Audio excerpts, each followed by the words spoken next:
A Medalha Nacional das Artes de 2008 vai para Stan Lee por seu trabalho inovador como um dos contadores de história mais fecundos dos Estados Unidos, recriando a história em quadrinhos americana. Seus enredos complexos e super-heróis humanos celebram coragem, a honestidade e a importância de ajudar os menos afortunados, refletindo a bondade característica dos Estados Unidos. Entrega da Medalha Nacional de Artes e Humanidade.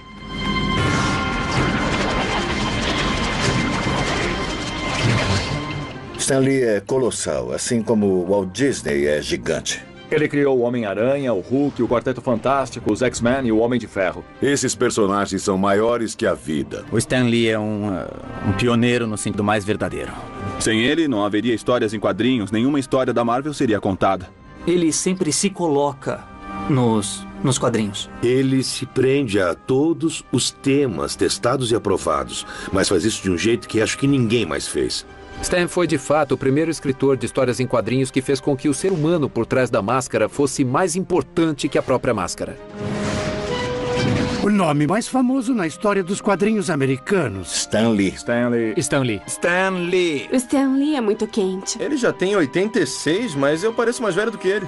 O homem que mudou a cara das histórias em quadrinhos. Aquele é o Stan Lee e é ele. Eu disse, oh, meu Deus! Ele influenciou a vida de, tipo, milhões e milhões. Ele realmente transformou ele mesmo num grande ícone. Quando eu me encontrei com ele no set, eu vi todos se juntando ao redor dele e era como se o Mick Jagger estivesse lá. Nova York, Comic Con. Eu tô aqui há 3 dias esperando pelo Stan Lee. Eu me identifico muito com o que o Stan Lee escreve nos seus personagens. Como vai? O Peter Parker faz eu me lembrar de mim mesmo. Aprendi a ler com os quadrinhos do Homem-Aranha. Stan Lee. Amamos você, Stan!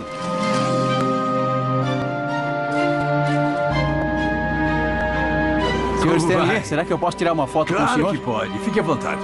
X-Men.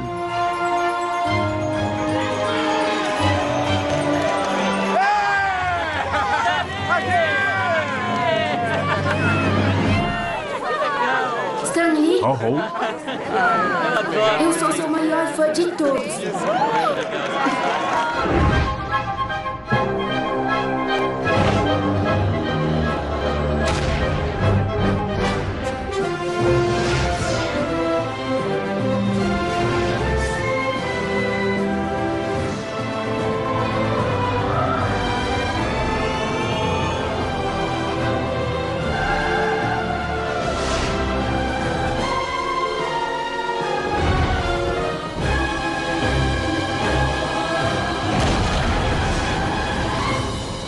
Stan Lee. Criar quadrinhos nunca foi parte do meu sonho de infância. Eu nunca pensei em nada disso. Acredite ou não, eu queria ser ator. Eu ia ao cinema e pensava, nossa, quero estar na tela. Isso deve ser a coisa mais legal do mundo. Eu me lembro que meu primeiro herói foi Errol Flynn.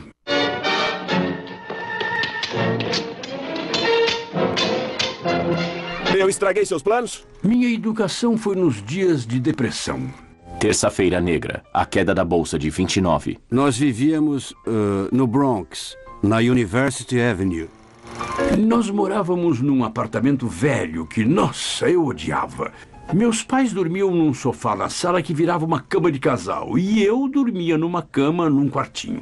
Ainda me lembro como era importante ter bastante dinheiro para um pedaço de pão e um pouco de leite. A grande preocupação dos meus pais, que eles repetiam o tempo todo, era: o que vamos fazer se não descolarmos juntos dinheiro o bastante para o aluguel desse mês? E assim a gente seguia. Meu pai estava muito preocupado em conseguir um emprego. O pobre cara estava quase sempre desempregado.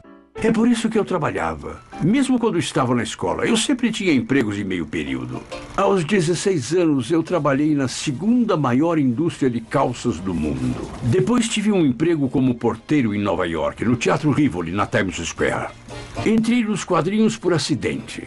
Quando eu soube que eles tinham uma vaga na Magazine Management, queriam que eu trabalhasse no departamento de quadrinhos. Um departamento e tanto. Tinha 2 pessoas, Joe e Jack. E os 2 estavam de fato dirigindo a Timely Comics quando cheguei lá para trabalhar.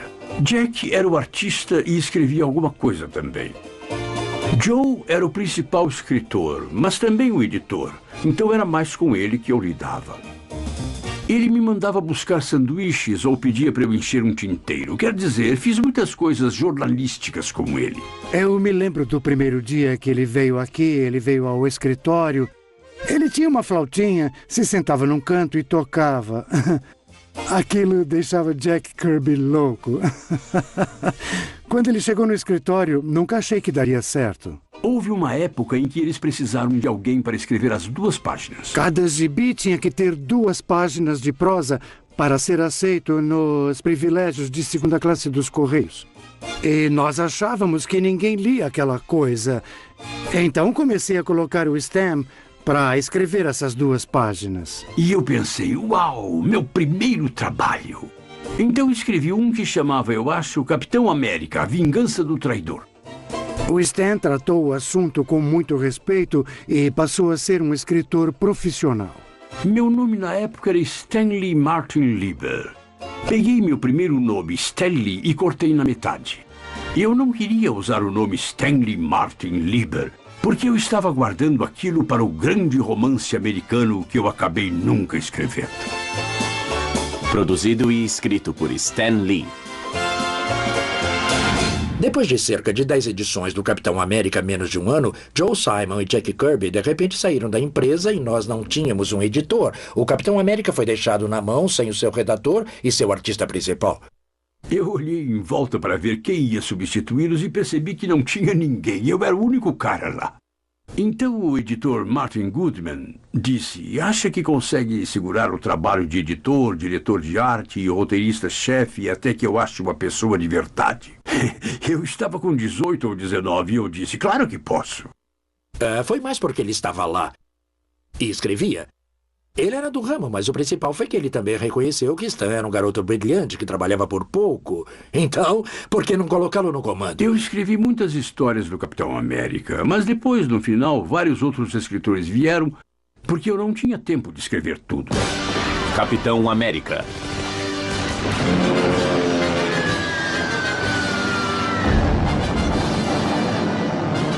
$1.500 mortos no Havaí.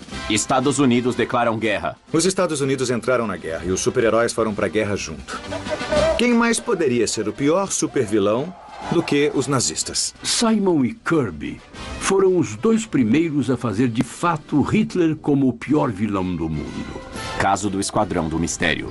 Se olhar para quase toda a edição dos quadrinhos da Marvel, que na época era Timely Comics, você vai ver o Príncipe Submarino, o Tocha Humana ou o Capitão América lutando contra um vilão nazista ou japonês muito horroroso, terrível, diabólico. Os quadrinhos estavam vendendo. Estávamos vivendo nossa mitologia, nós estávamos vivendo nossa cultura. E estávamos vencendo a guerra através de nossos super-heróis. E os nossos verdadeiros heróis estavam no exterior.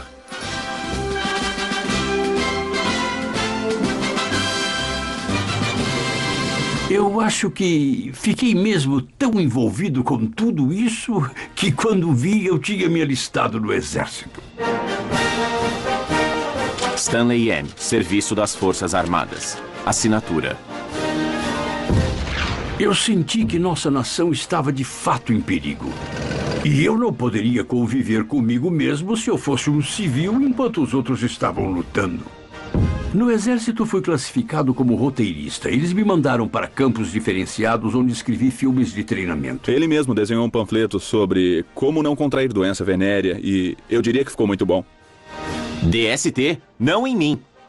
Havia apenas 9 homens do exército que foram classificados como roteiristas, e eu estava em ótima companhia. Eu estava com William Saroyan, Carl Laemmle Jr., Frank Capra e um cara chamado Theodore Geisel, que vocês devem conhecer como Dr. Seuss. Stan conseguia, como sempre, terminar o trabalho rápido e ele podia ficar sentado e enrolar um tempo, eu acho.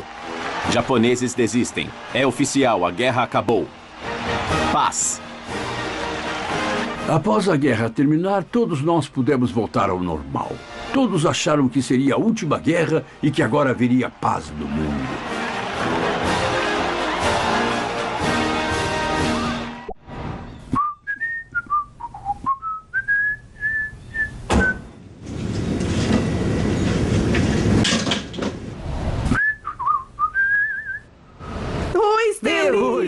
Ai. Eu vou bem. Que bom vê-la. Você teve um bom dia? E você, como está? Você está ótima, mas você sempre está bem. O que você quer? Eu só vou pôr a minha maleta ali e já Tá, volto. boa ideia. Eu não sei como a gente se casou. Essa é a diferença entre eu e você. Quantos anos faz? Você sabe quantos anos? 60. Eu vou dizer pra você, 60 anos. 60 anos este ano. No dia 5 do mês Nesse que mês? vem. E eu ainda isso não mesmo. sei se acertei.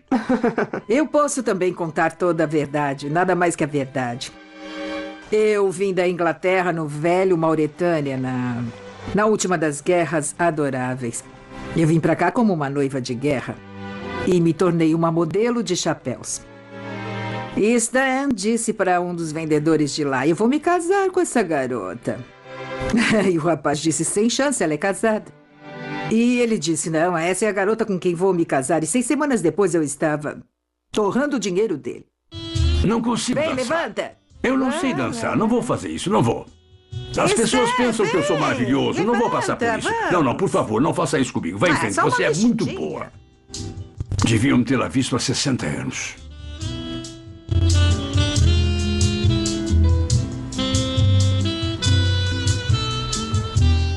Espere, isso é o que ela odeia. Não faz isso. Não, que eu não, caio. você não faz isso. Você não faz Não, isso. isso aqui é. Bom, isso é que a gente faz. Agora pare. Olha aí.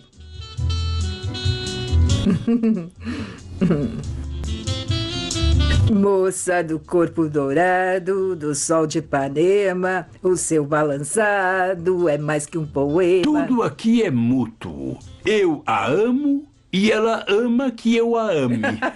E ele se ama e eu amo ele se amando. É isso. É assim mesmo. É uma sorte que podemos nos mexer na nossa idade. Minha nossa. Após a Segunda Guerra Mundial, nós nos casamos e fomos morar em Long Island. Nós morávamos em um apartamento louco e incrível. Ele era na 96 com a Madison. Tínhamos essa pequena cobertura. E tínhamos também muitos amigos maravilhosos e loucos. Stan estava com a Timely Comics. E ele estava no Empire State Building.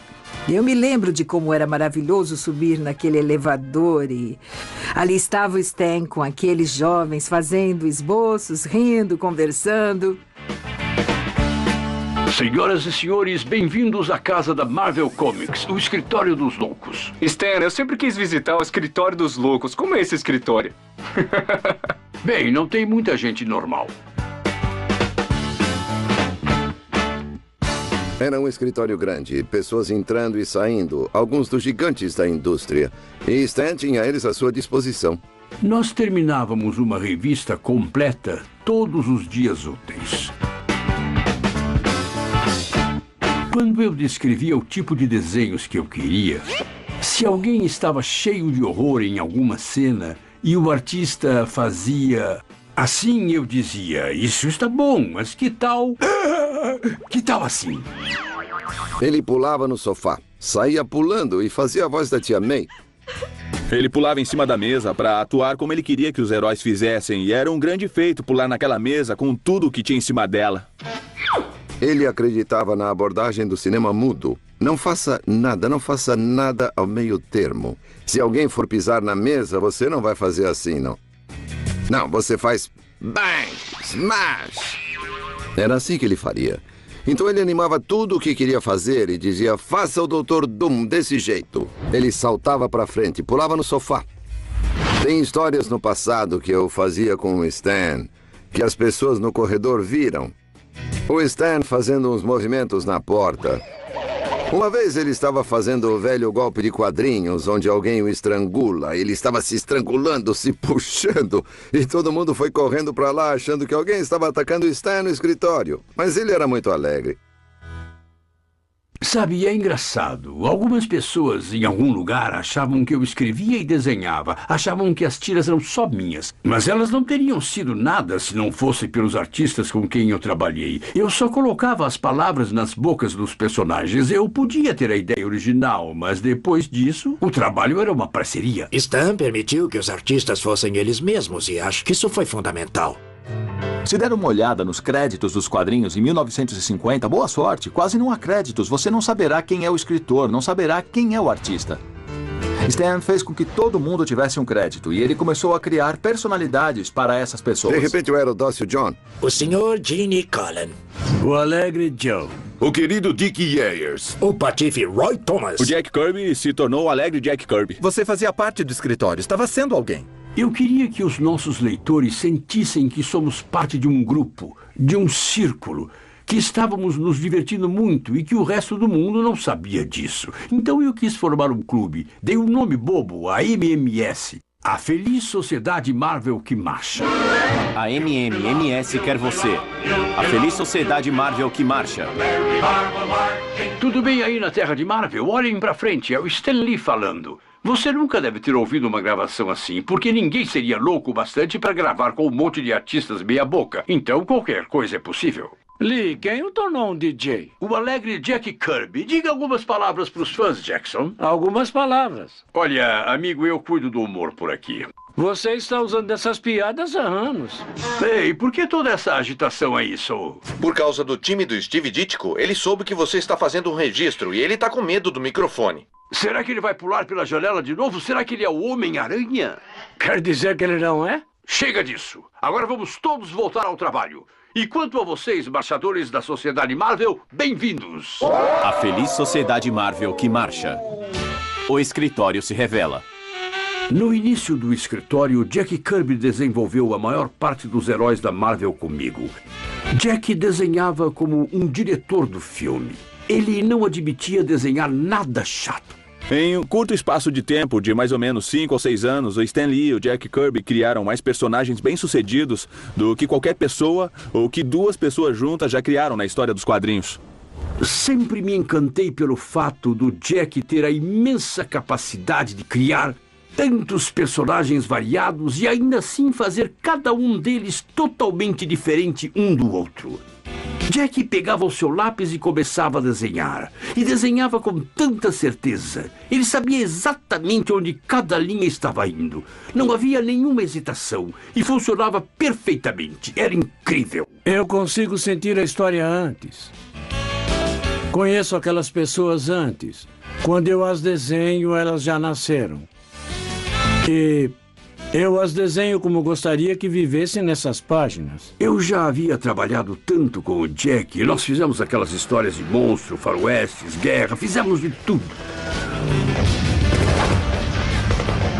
Eu dava para eles a trama. Eu dizia como eu queria que a história fosse. Eu costumava ouvi-los planejando histórias, mas não me lembro deles terem concordado em algo. Jack tinha suas próprias ideias. Ele ia para casa, fazia sua versão. Stan, quando recebia as páginas, dizia: Jack, você não lembrou de nada do que falamos. Jack fazia uma versão, Stan fazia outra coisa. E é por isso que havia um desacordo entre Jack Kirby e Stan Lee, por causa da história deles. Estávamos habituados a ter desentendimentos. Eu nunca pensei que isso o deixasse nervoso. Adoro brigar. Talvez eu me incomodasse, pois eu dizia sempre: você está errado. Muitos repórteres sempre pensaram: o Stan criou tudo. Então eles entravam no escritório dele, ele estava lá, encantador, ele era incrível, você amava o cara. Alguém queria me entrevistar para a revista Herald Tribune. E eu disse: mas olha, se vai me entrevistar, acho de verdade que deveria entrevistar Jack Kirby ao mesmo tempo, porque ele trabalha comigo.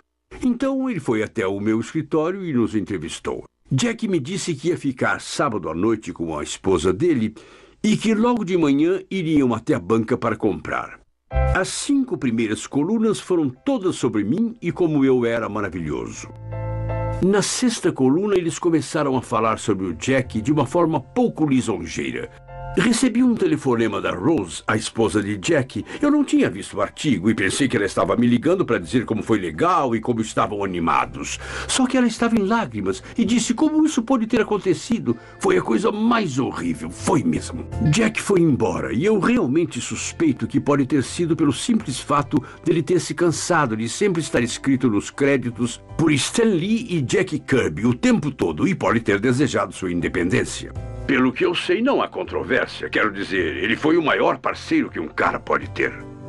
No final, Jack entrou em contato comigo. Ele queria voltar, o que me deixou feliz. Quadrinhos são prejudiciais à juventude. Psiquiatra pede para banir quadrinhos de crime. O senhor acredita que existe algum perigo em pegar os jovens e mostrar a eles algumas figuras e aparições fantásticas, como alguns de seus super-heróis, o Capitão América, o Hulk e assim por diante. Não é mais perigoso do que ler contos de fadas, ou poesia, ou a Bíblia. É a minha opinião, sem qualquer dúvida razoável e sem qualquer reserva, que os quadrinhos são um fator contribuinte importante em muitos casos de delinquência juvenil. O Dr. Werthen era o adversário principal dos quadrinhos e o que tinha mais voz. Na época em que ele fazia seu grande discurso contra os quadrinhos, as pessoas estavam muito preocupadas com a violência, com o sexo e com as coisas que o Dr. Werthen estava dizendo. Ele entrevistou 100 adolescentes infratores e todos disseram que em um momento ou outro leram revistas em quadrinhos. Portanto, o Dr. Werthen concluiu: quadrinhos causam delinquência juvenil. Quando eu era menino e ficava com um grupo, fazíamos diversas coisas. Assávamos batatas, saíamos em expedições, virávamos as latas de lixo aqui e ali, escrevíamos comentários desagradáveis sobre o professor na calçada. Nós nunca passamos uma tarde sentados desse jeito lendo. Lendo histórias dedicadas ao adultério, à perversão sexual, ao horror, ao mais desprezível dos crimes. Os senadores foram impiedosos. Eles disseram: você está nisso pelo dinheiro. É claro que está pela grana e nós não. Sabe, será que vale o dinheiro se vai distorcer o aspecto da vida dos jovens?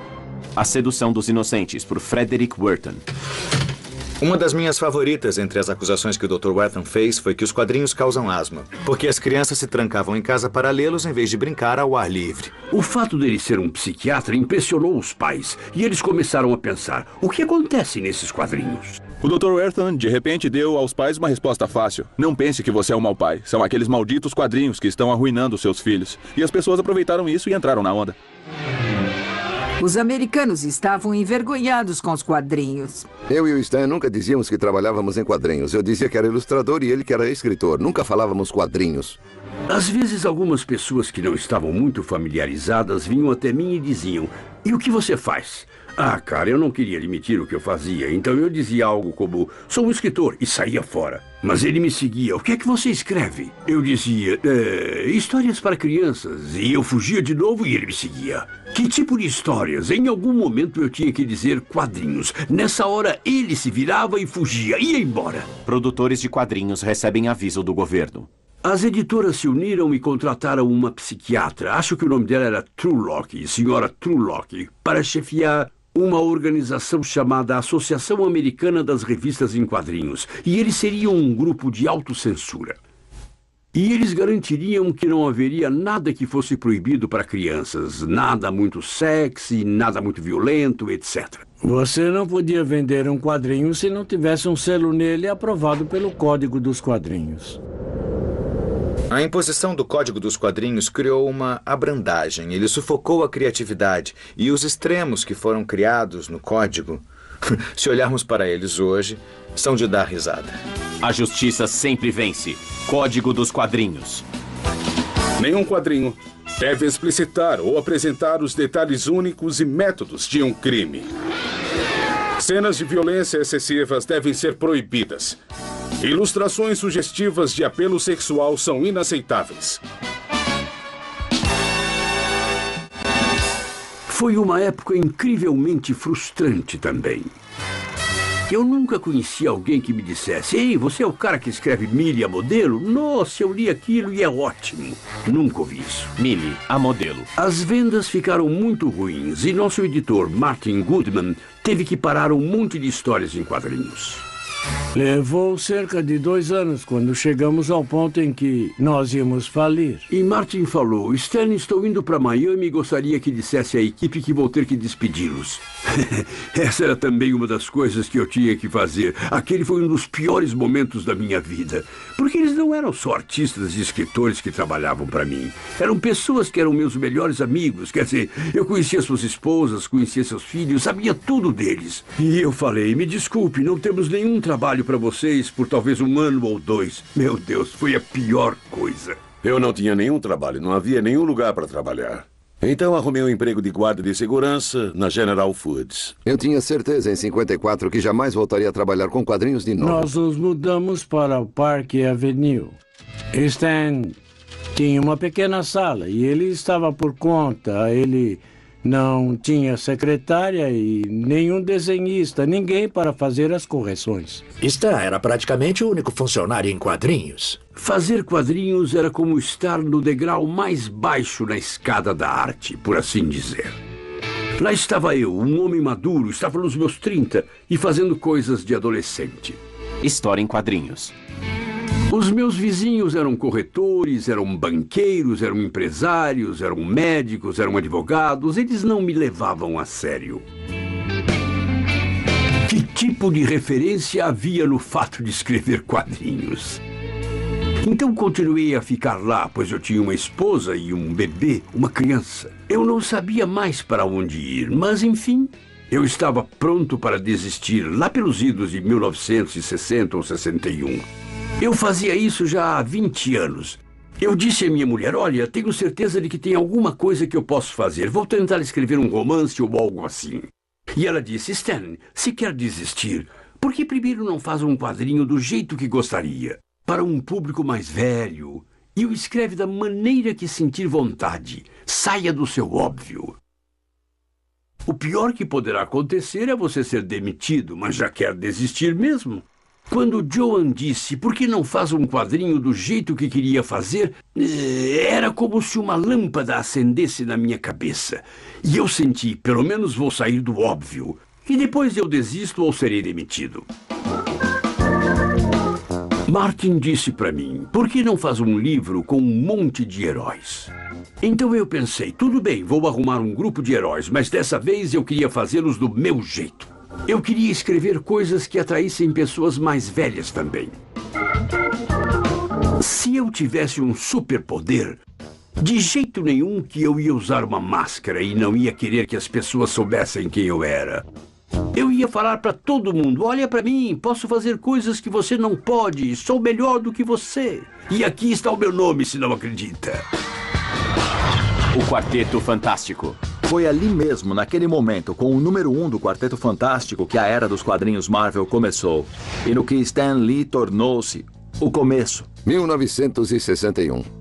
Este é um ano notável. John Kennedy tornou-se presidente, Alan Shepard tornou-se o primeiro americano no espaço, o biquíni tornou-se moda e a Marvel Comics fez a sua estreia. Eu vi aqueles quadrinhos que eram diferentes de tudo que já tinha visto.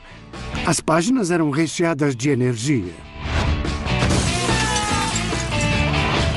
Venham me pegar!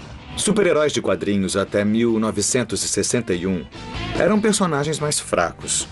Eles não tinham, de fato, um senso de humor. Não tinha nenhuma consistência, não tinha tramas escondidas. Tentamos escrever histórias que nós curtiríamos e, aparentemente, as pessoas no mundo têm os mesmos gostos. Odeio dizer isso. Eu gostaria de achar que meu gosto é muito melhor, mas, aparentemente, todos devem ter o mesmo gosto, porque os quadrinhos vendem muito bem. De repente, os super-heróis de Stan estavam lidando com sofrimento, autotormento, angústia. Essa foi de fato a primeira vez que uma dimensão adicional da personalidade tinha sido trazida ao super-herói. Stan conseguiu trazer algo que nos fazia ter interesse pelo personagem, em oposição à fantasia. Espera aí. Estão lutando uns com os outros. Eles não gostam necessariamente um do outro. Não gostam de seus poderes. Eles acham que é como uma maldição, não algo bom que aconteceu. O que está errado? Eu estou desaparecendo? A primeira vez que um personagem, o Coisa, que é um dos mais populares, usou uma roupa de super-herói na rua, ele reagiu de uma maneira que eu sempre achei que um personagem de um livro deveria reagir. Em vez de achar normal, ele disse, eu pareço um doido nessa fantasia, as pessoas vão olhar para mim. E tivemos histórias onde eles foram expulsos de suas sedes porque tinham perdido um monte de dinheiro no mercado de ações e não podiam pagar o aluguel. Coisas que nunca aconteceram antes a super-heróis.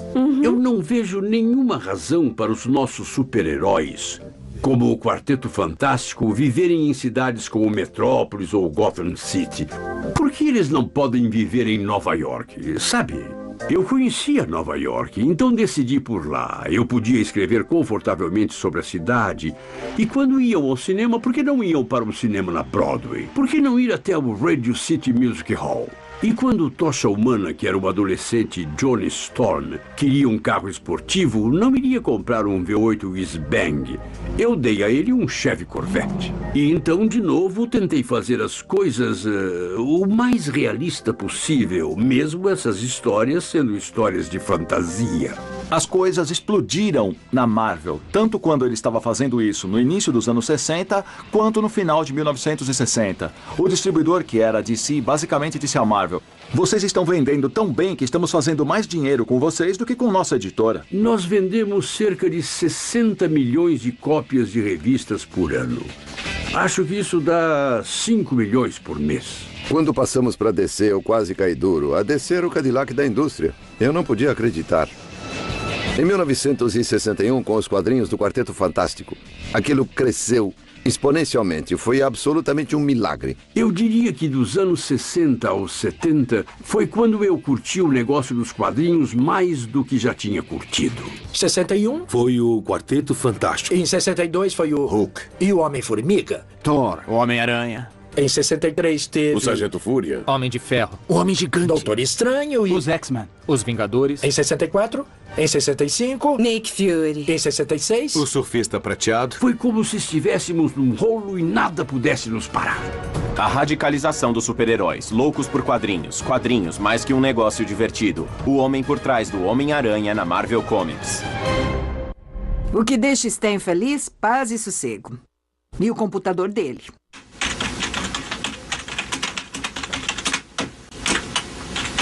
Nos últimos 27 anos, desde então, moramos aqui. Tudo o que escrevi, eu escrevi aqui.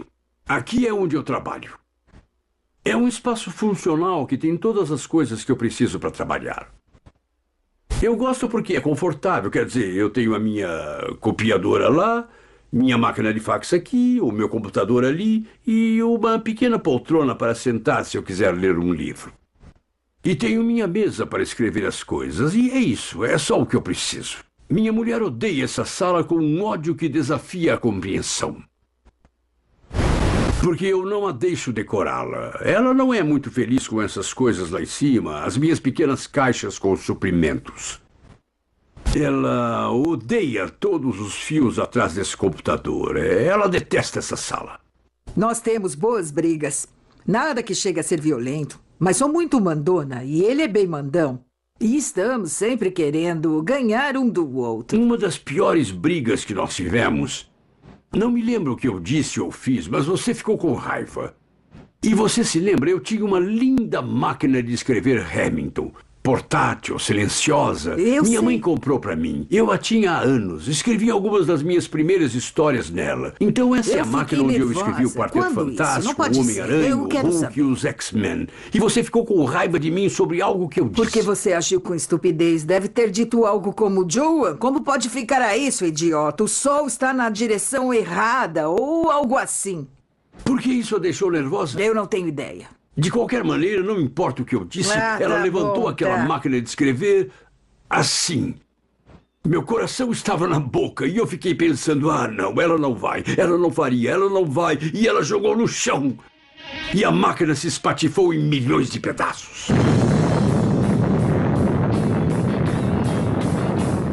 Kennedy ordena bloqueio de Cuba, pois os comunistas constroem bases nucleares.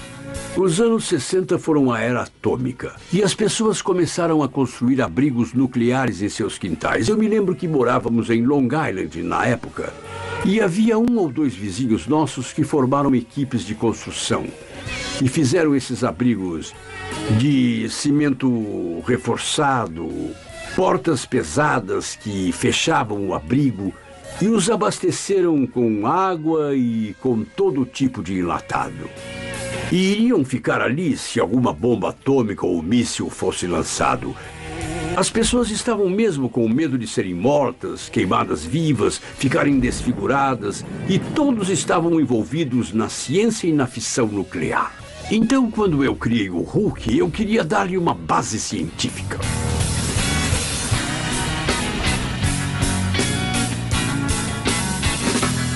É claro, general. Só que eu preciso ter certeza de que toda precaução foi tomada. Nós estamos lidando com forças poderosas. Super confidencial. Eu sempre amei o filme Frankenstein.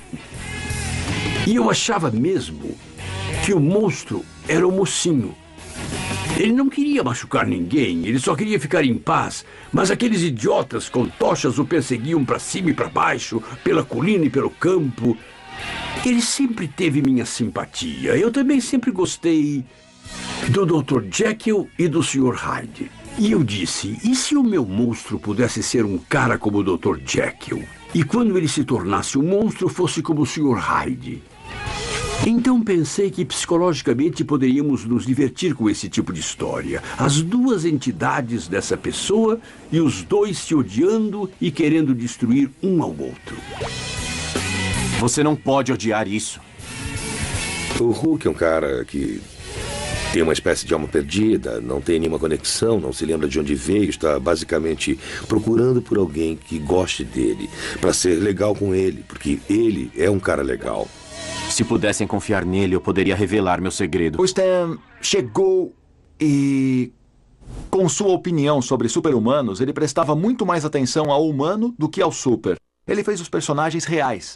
Ele os fez parecerem pessoas que você conhecia, eram seus amigos, seus vizinhos, e de repente as pessoas entraram emocionalmente nisso e se preocuparam com isso. Eu acho que o Stan fez foi transformar os super-heróis em humanos mesmo. Uma das coisas que eu aprendi com o Stan é que o importante mesmo não é o Homem-Aranha. É o cara com o traje do Homem-Aranha. O importante é o Peter Parker.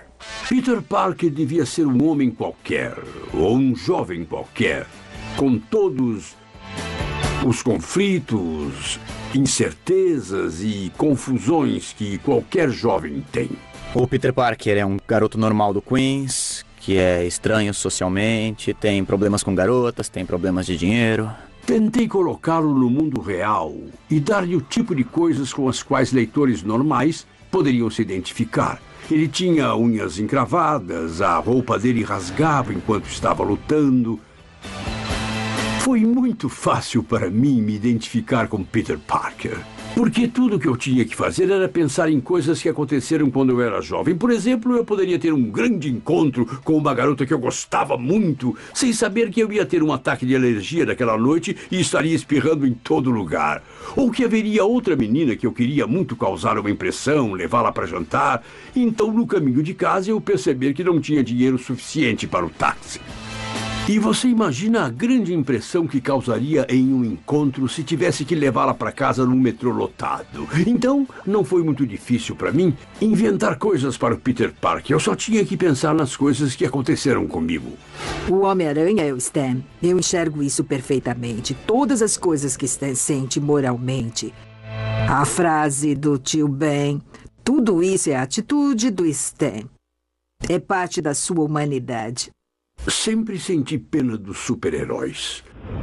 Por que alguém passaria a vida inteira lutando contra bandidos? Por que não basta casar, ter filhos e levar uma vida normal? Então eu queria dar ao Homem-Aranha um motivo real, uma razão verdadeira para o leitor entender que ele sempre carregava esse sentimento de culpa. E essa foi a razão. Com grande poder vem uma grande responsabilidade. Com grande poder vem uma grande responsabilidade. É um grande conto de moralidade. Peter Parker não aparece como um bom rapaz. Ele era egoísta. Ele pensou, sabe, eu tenho esses poderes, quer saber? Eu vou ganhar uma grana, vou lucrar em cima disso. E cometeu um erro. De uma forma muito kármica, ele deixa passar alguém que devia ter prendido. E essa pessoa acaba matando seu tio Ben. Isso foi uma verdadeira lição. Más notícias, filho. Seu tio foi assassinado com um tiro. Meu pai sempre me dizia, Stan, o mais importante é fazer a coisa certa.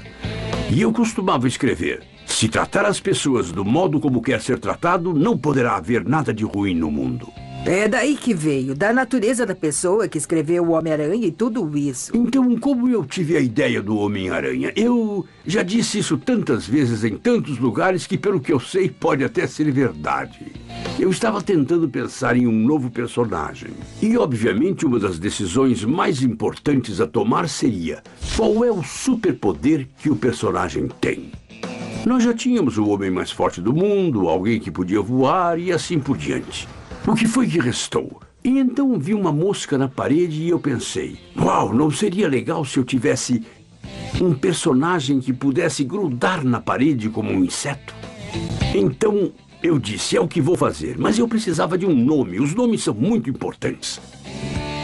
Então pensei na coisa mais lógica, Homem-Inseto. Mas não parecia glamouroso ou dramático. Eu pensei, Homem-Mosca? Não, isso não serve. Homem-Mosquito? Eu segui uma lista e cheguei na aranha.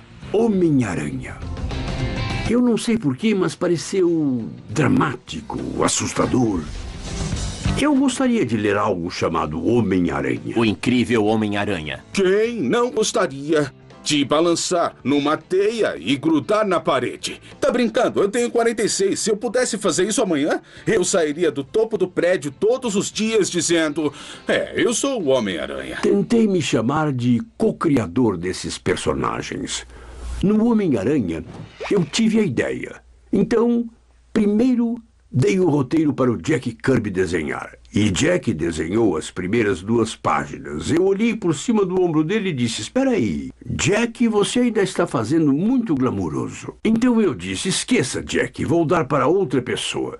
Então eu pensei em dá-lo ao Steve Ditko. E Steve contribuiu muito com a tira. E não acho que a tira teria sido bem sucedida sem ele. Eu não sei qual é o conceito universal que se tem de criador. Steve definitivamente achou que era o co-criador do Homem-Aranha.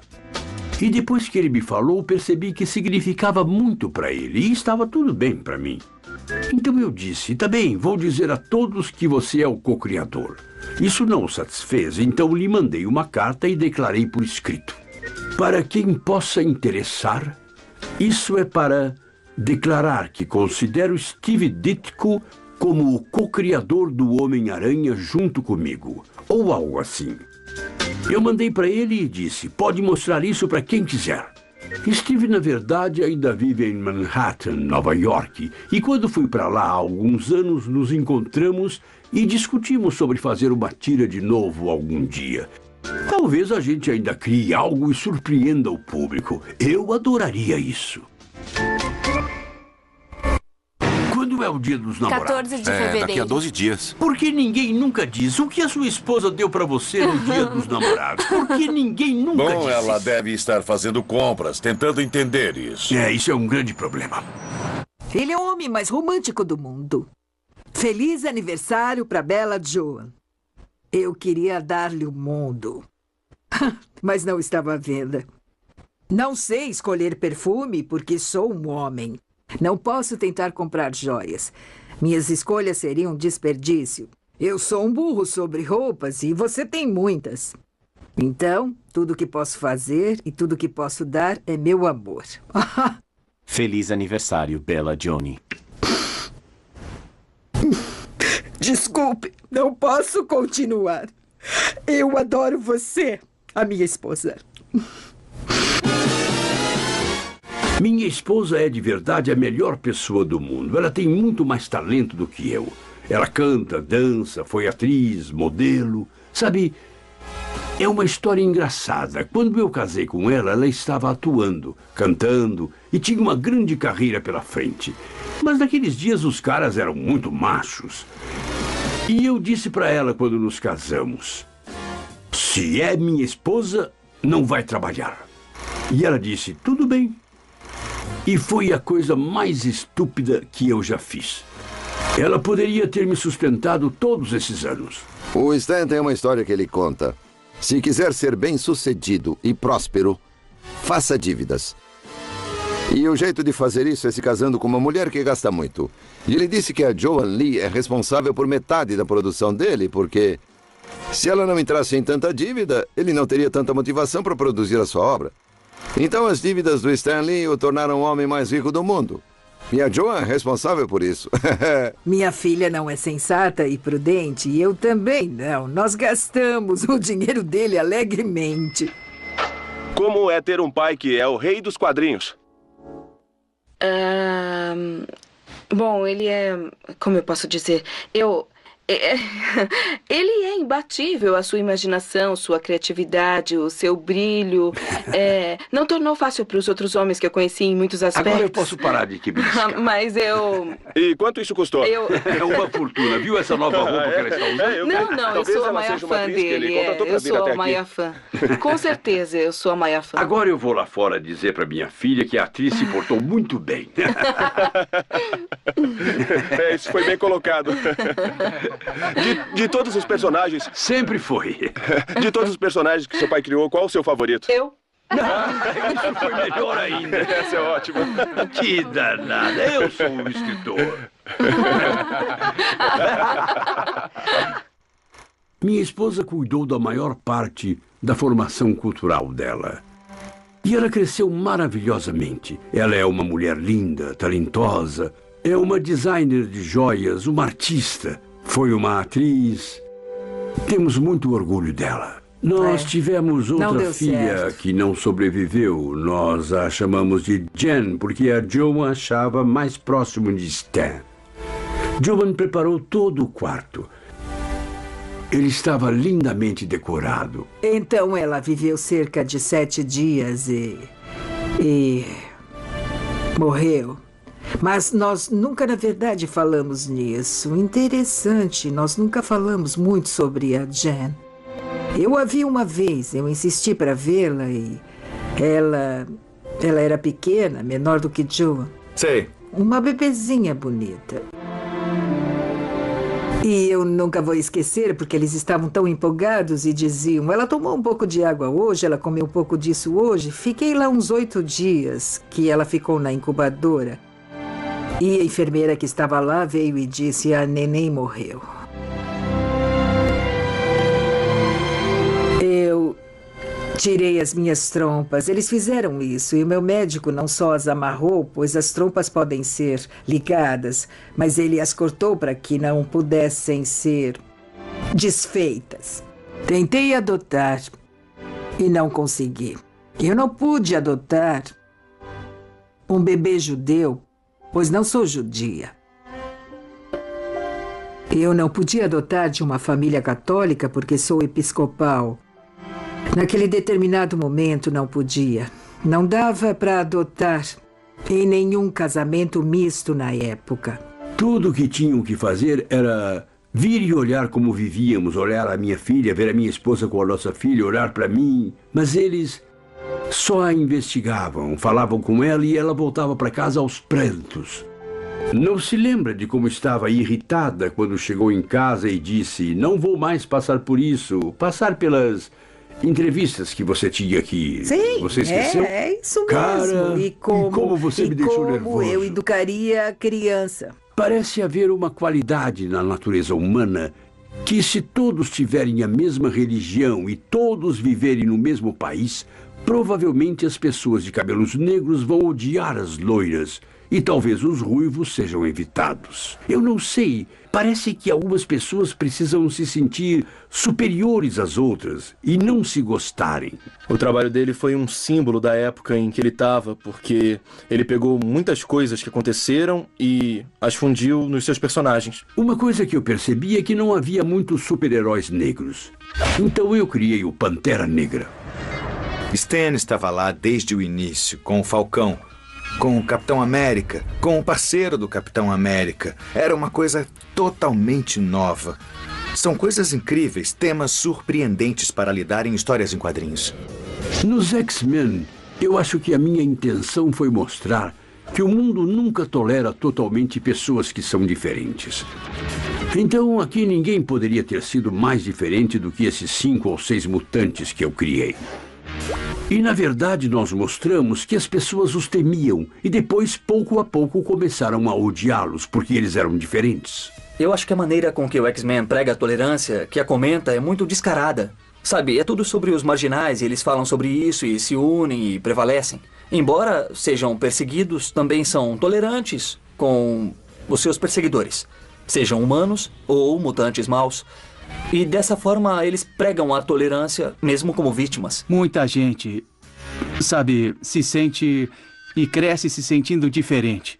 É disso que se trata o universo dos X-Men.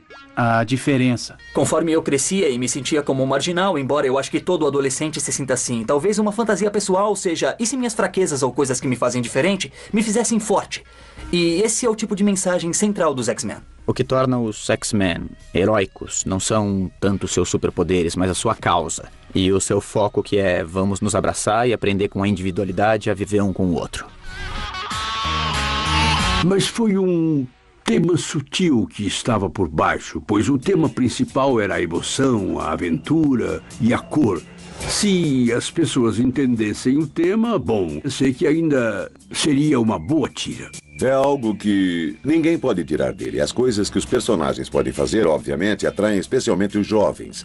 Mas depois existem esses outros temas, assuntos mais complexos, que dão substância ao trabalho.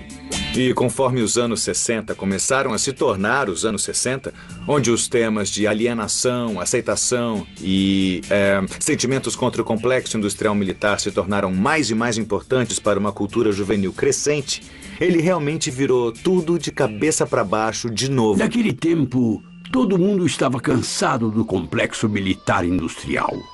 Só por diversão eu pensei em fazer o Homem de Ferro, um símbolo do complexo militar industrial, e fiz os leitores gostarem dele. O Homem de Ferro lida com muitos temas diferentes no decorrer da sua longa carreira.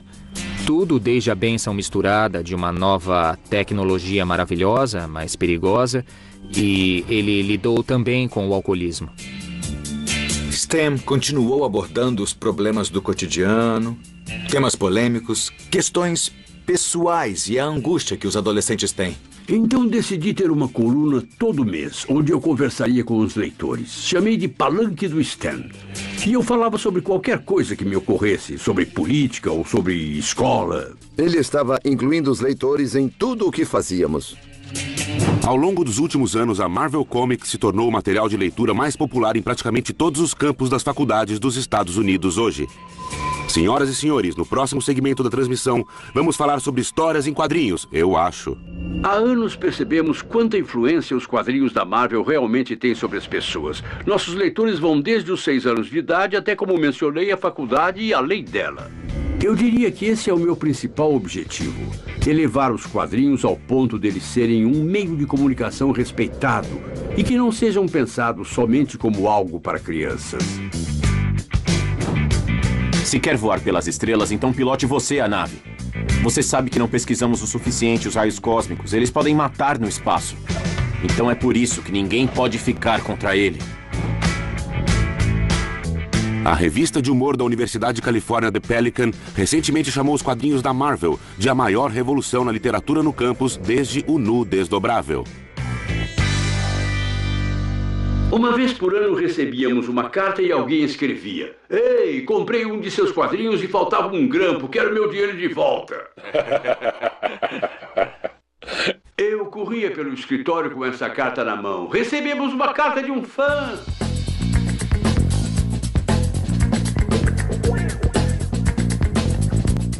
Faço muitas palestras nas universidades por todo o país. Na verdade, amanhã estou indo para Las Vegas, na Universidade de Las Vegas. Ironicamente, algumas das crianças que tiveram suas histórias em quadrinhos tiradas delas quando tinham 5 anos, ao entrarem na faculdade, quando tinham uns 20 anos, me convidaram para fazer uma palestra em sua faculdade.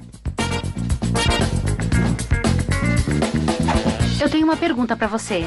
E eu uma resposta para você. Como você cria seus personagens? De onde vêm as ideias? Eu queria saber quanto tempo você trabalhou nisso. Bom, acho que nós trabalhamos, pode-se dizer, 3 meses nisso. Você teve alguma edição rejeitada pelo Código dos Quadrinhos? Ah, sim, algumas vezes. Geralmente por razões sem sentido. Stan Lee, Marvel.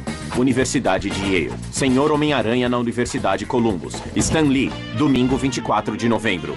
Stan Lee.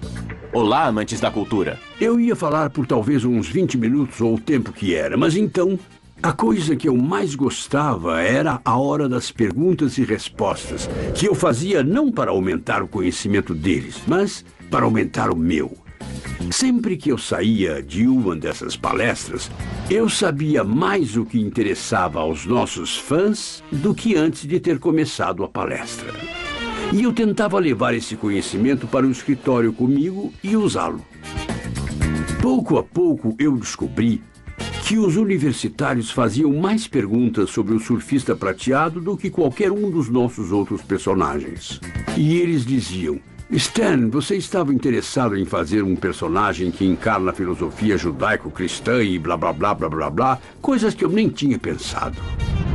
Ele pegou esse personagem e alterou para uma espécie de rapaz hippie que voa em uma prancha de surf, que fica constantemente pensando sobre a desumanidade do homem com o homem e falando de como o amor conquista tudo e tal. E esse tipo de coisa tocou muitos jovens e acho que eles acolheram os personagens como o surfista prateado. Crescimento hippie ligado ao novo humanismo. Chega, você não pode machucar os humanos. Hippies podem melhorar o jeito americano de viver.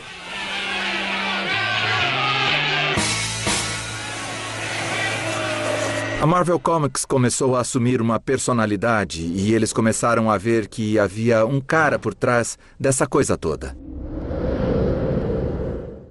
Ele comercializou os quadrinhos e os super-heróis primeiro para o seu público principal, depois ao público universitário, convencendo-os de que eles eram tão maduros e sofisticados como pensavam que eram, e depois garantiu que o mundo em geral soubesse disso. Nossos personagens se tornaram populares em todo o mundo. E eu tinha ido para a Inglaterra, França, Polônia, Bélgica, Espanha, Itália, Japão, China.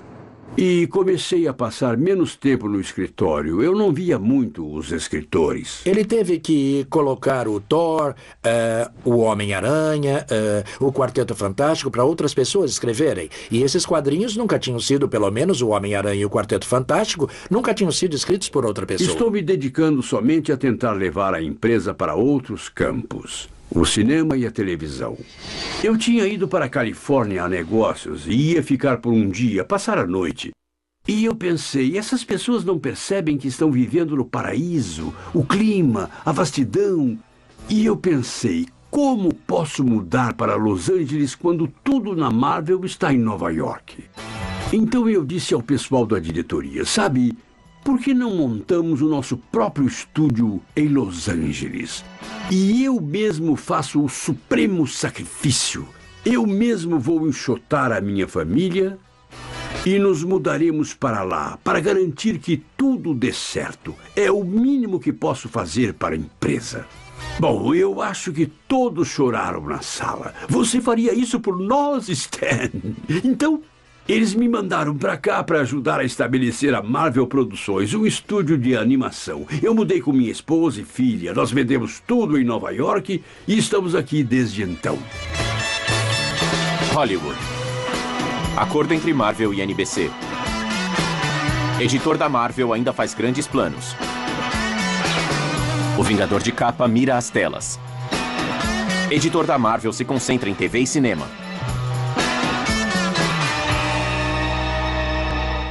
Bem-vindo a Marvel Produções, perto de Hollywood, Califórnia. Aqui é onde estamos transformando muitos de seus heróis favoritos dos quadrinhos em programas de TV. Amigos do Aranha, vamos em frente! Muito bom, podemos manter isso. No estúdio de animação da Marvel Produções, eu era a cabeça criativa do estúdio. Eu me intrometia em todas as coisas que estavam fazendo, nos roteiros, na arte e na direção. A empresa está atualmente produzindo 250 desenhos animados de meia hora, bem como 3 desenhos de longa-metragem. Eu cresci com o Stan, sabe? Com os desenhos dele, com a voz dele no Homem-Aranha e seus incríveis amigos. Olá, fãs do Aranha. Aqui é Stan Lee convidando vocês para o baile anual da boa e velha ESU. Mas ouçam o meu conselho, não se acomodem muito, porque estaremos em perigo antes que percebam. Eu o conheci do desenho. Eu via o desenho na televisão e aquilo me enfeitiçou. Milhares de pessoas nunca tinham ouvido falar do Homem-Aranha. Centenas de milhares nunca tinham ouvido falar dele até verem o desenho. Então eles estavam certos. Foi inteligente, uma boa jogada.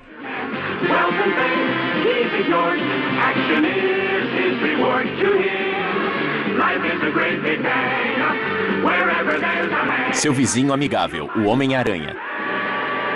Minha primeira parada será o estúdio mais próximo de TV. O experimento é suficiente como está. Não estou satisfeito. Eu não tenho que satisfazê-lo.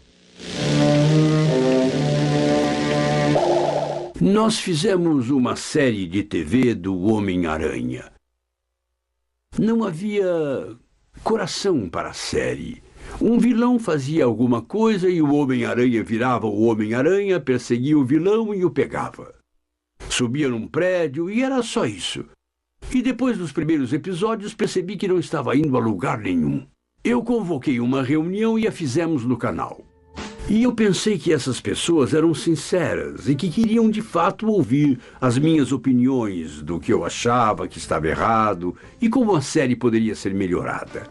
E eu disse tudo o que pude. Nenhuma mudança foi feita. A série continuou e foi cancelada depois de mais alguns episódios. Felizmente não estragou o personagem. O Stan colocou essas emoções e esses defeitos em cada um dos seus personagens que faziam você querer virar a página e continuar lendo. E as pessoas estavam fazendo isso há décadas nos quadrinhos. Mas isso não foi traduzido para o filme necessariamente. Houve alguns filmes dos anos 80 e início dos 90 que não foram muito bons. Até então, acredito que houve somente uma tradução superficial na maioria dos filmes de quadrinhos. É difícil explicar a frustração, sabe? Nós tínhamos esses grandes personagens, sabíamos como deviam ser retratados, havia pessoas que queriam fazê-los, mas nada de fato bem-sucedido. E os fãs não tinham nenhuma esperança que a Marvel ia fazer algum filme bom. Vamos detonar! Valeu! É isso aí! Abaixa, todo mundo pro chão! Ah! Aí, o que tá acontecendo? Assustei você? Isso foi interessante. Eu nunca fiz isso antes. Depois de anos de processos e disputas de propriedade, a Marvel Comics e a Sony resolveram suas diferenças, finalmente permitindo que o Homem-Aranha fosse comercializado como um grande fracasso cinematográfico. Agora, o único desafio do filme é encontrar um ator digno de usar um traje super apertado e que, por acaso, também tenha nascido sem os órgãos genitais. Finalmente, um dia, um sujeito chamado Avi Arad veio ao nosso estúdio. E Avi compreendeu os nossos personagens. Eu me lembro do meu primeiro encontro com Stan no Bel Air Hotel.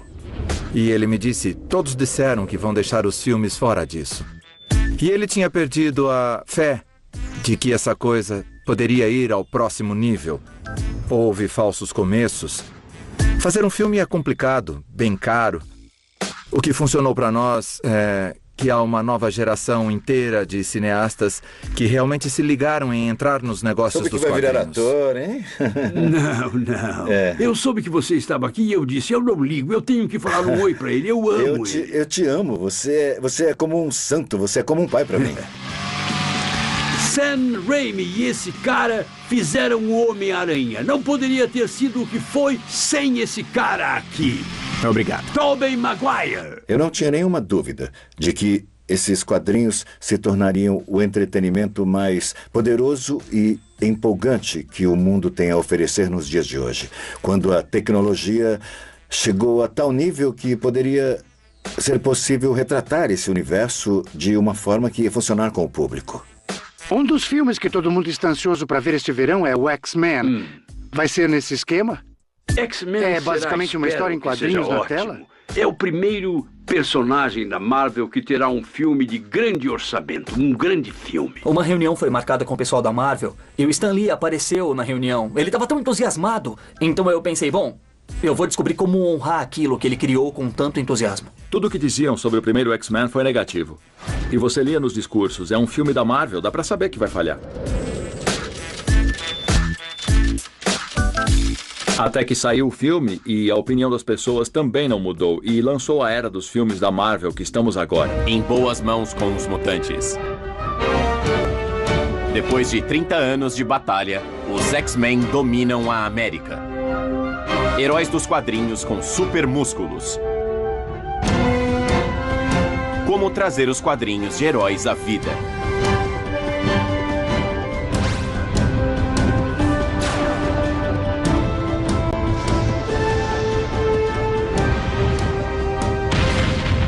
O truque para esses filmes é a gente conseguir pegar a essência dos quadrinhos. É irônico que se levou tanto tempo para perceber que é na jornada emocional desses personagens que se deve começar a ser fiel a eles. Se você dissesse quando a gente era criança que as coisas de nerd seriam, tipo, os maiores sucessos comerciais, eu nunca ia acreditar nisso. Quando eles perceberam, meu Deus, isso é drama, isso é comédia, isso é aquilo... Tudo se tornou um fenômeno tão grande que todo mundo se envolveu.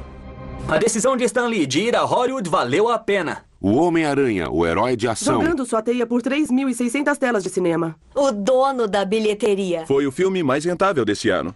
É maior do que a própria vida quando você vai para um cinema e pode ver todos os efeitos especiais e tudo aquilo. É difícil descrever a sensação de ver personagens que eu pus a mão na criação ali na tela grande e principalmente lá em cima e parecendo tão bons. O Quarteto Fantástico e o Surfista Prateado estreia essa semana. O primeiro filme do Quarteto Fantástico arrecadou mais de 300 milhões de dólares. Quarteto Fantástico 2. Todas as coisas que o Stan criou para esses personagens estão nos filmes. Estamos aqui, estamos aqui. Obrigada. Um depoimento. Eu criei eles. Uau! Uma foto aqui, por favor. Eu estou tão... Oi, eu Pelo sou o amor John. de Deus, como vai, John? Deus o abençoe. Quem tem uma Deus o câmera? Quem tem uma abençoe. câmera? Minha avó tinha uma loja de doces e eu esperava os quadrinhos que vinham toda semana. Eu os abria, sabe? Não os colocava que nas legal prateleiras. que você Eu queria ler gostava. todos. Eu era o Tomara primeiro que tenha cara a sido os da lê-los e Marvel. eram os seus. Você fica vendo todos os seus personagens ganhando vida desse jeito e você é como uma criança por dentro, pulando de alegria. Olha, já tá pulando. Não, eu sou um cara velho querendo saber se vai ser bem sucedido e quantas mais dessas coisas poderei fazer e falar com caras como você, pois essa é a diversão, sabe? É, bom, na esse verdade... é o pagamento. Desculpa, sou muito grande pra você. Você é um maldito, isso sim. Coma seu coração, Ed Norton. Sabe, é engraçado, é uma situação engraçada. Você faz todo o trabalho e eu ganho tanto crédito por isso, mas eu não teria nenhuma outra maneira. Aqui, sabe disso? Eu sei que escrevo pra você o tempo todo para te dizer isso. Eu não estou sendo presunçoso, estou? Não. Obrigada. De jeito nenhum. Eu soube que você tem um papel maior do que o meu. Tudo que eu digo é uau. Nossa. Eu sempre quis ser ator e conseguir uma pequena participação num filme. Qualquer filme, mas especialmente num filme bom. É realmente uma emoção. Bom retorno a Baxter, Dr. Richards. Sai daí! A segurança precisa ser bem reforçada. Por favor, o convite, senhor. Eu deveria estar nessa lista. Tá com tudo em ref.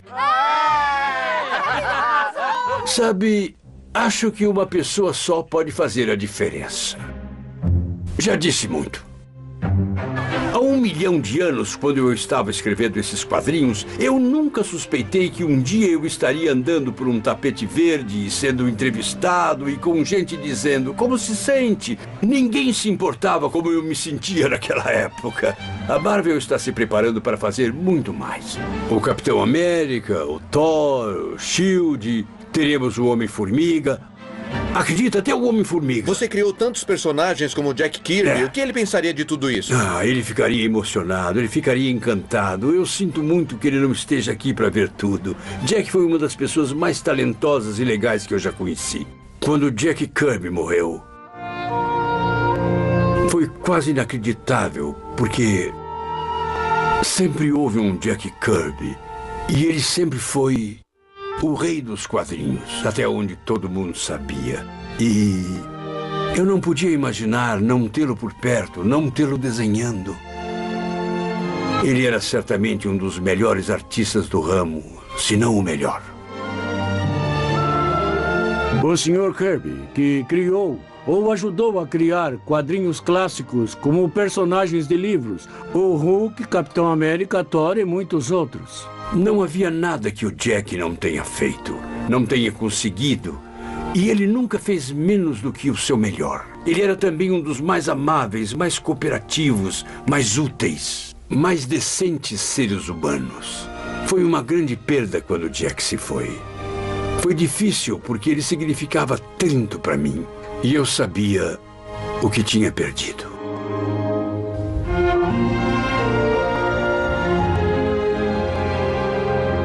O Os negócios da mídia. Marvel entra com uma ação em colapso financeiro. E a Marvel foi à falência. É difícil de acreditar porque ela está tão bem agora, porém coisas aconteceram. A Marvel ficou financeiramente falida. Mas os personagens, as propriedades intelectuais não tinham falido. A certa altura da falência, um dos chefes atuais da empresa disse a um grupo de banqueiros: o Homem-Aranha por si só vale $1 bilhão. E o meu contrato estava inválido, como todos os outros, e eu não queria parar de trabalhar. Então formamos uma empresa juntos e quiseram chamá-la de Stan Lee Media, que eu achei muito lisonjeiro. A Stan Lee Media foi formada durante a bolha da internet, que foi uma loucura, em torno de 1999. Comecei nos quadrinhos quando eles ainda estavam nascendo. Agora tenho a chance de entrar na internet quando ela ainda está no começo. E é um campo muito maior e mais poderoso que os quadrinhos foram. Esses são os primeiros dias do que estamos fazendo e do que todos fazem na internet. E faremos coisas mais e mais interativas. E isso é algo que não dá para ser feito na televisão.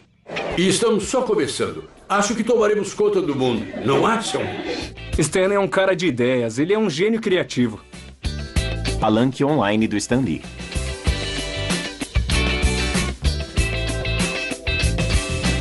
Éramos uma empresa em pleno funcionamento. Tínhamos opções e ações. A empresa foi a público. Quando percebi, tínhamos uma equipe com 200 pessoas.